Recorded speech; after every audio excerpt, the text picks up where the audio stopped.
U.S. leaders in particular, and Western leaders in general, have a habit of accusing their enemies de jure of doing things that they are doing or have done. One example of that is U.S. President Biden condemning Russian President Putin for recognizing the independence of two states in eastern Ukraine. Vladimir Putin recognized two regions of Ukraine as independent states. And he bizarrely asserted that these regions are no longer part of Ukraine and their sovereign territory. To put it simply, Russia just announced that it is carving out a big chunk of Ukraine. Who in the Lord's name does Putin think gives him the right to declare new so-called countries on territory that belong to his neighbors? This is a flagrant violation of international law, and it demands a firm response from the international community. Biden makes it sound like Russia created these states all on its own. Let's be clear about this. Putin did not carve out a big chunk of Ukraine. He didn't declare anything. Here's what happened. In early 2014, the U.S. backed a coup in Ukraine led by neo-fascist forces that ousted Ukraine's democratically elected Russian-leaning president and replaced him with a pro-Western president. A few months later, the eastern Ukraine states of Luhansk and Donetsk held referendums asking if they should remain in Ukraine or be independent. Both of these states are majority Russian speakers. As the video shows, both states voted overwhelmingly for independence. Shortly after that, they declared their independence as the Democratic Republic of Donetsk and the Democratic Republic of Luhansk. Since then, the Ukrainian government, which did not recognize the legality of those referendums, has waged a brutal war against the region, collectively known as the Donbass. On February 21st, 2022, Russia recognized the independence of these two states, and several other nations supported this recognition.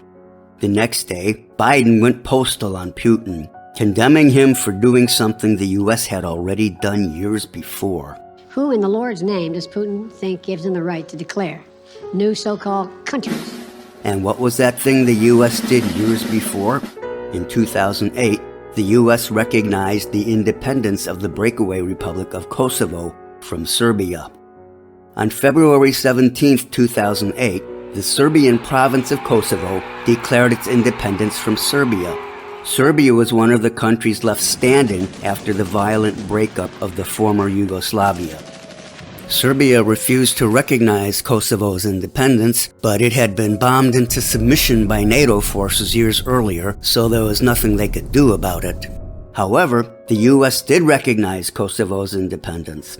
Most European Union nations also recognized Kosovo's independence, but that is still a tiny minority of the 193 members of the United Nations.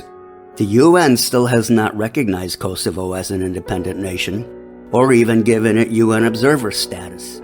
However, the U.S. did build a huge military base there. In fact, it's the largest U.S. military base in Europe. At the time, the U.S. and other nations were warned that the recognition of Kosovo might lead other countries with ethnic or other minorities to find Kosovo's action an appealing model for their own claims of independence.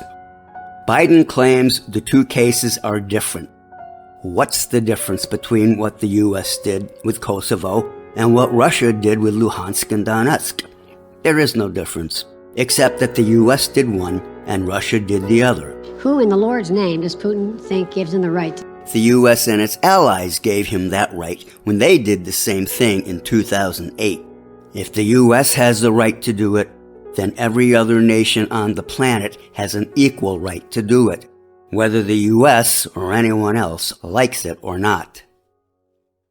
U.S. leaders keep talking about a rules-based world, but they seem to have one set of rules for themselves and their allies, and another set of rules for their selected adversaries. There is nothing that Putin and Russia are doing in Ukraine that the U.S. hasn't already done elsewhere. I hope to detail more examples of this in future videos, so stay tuned.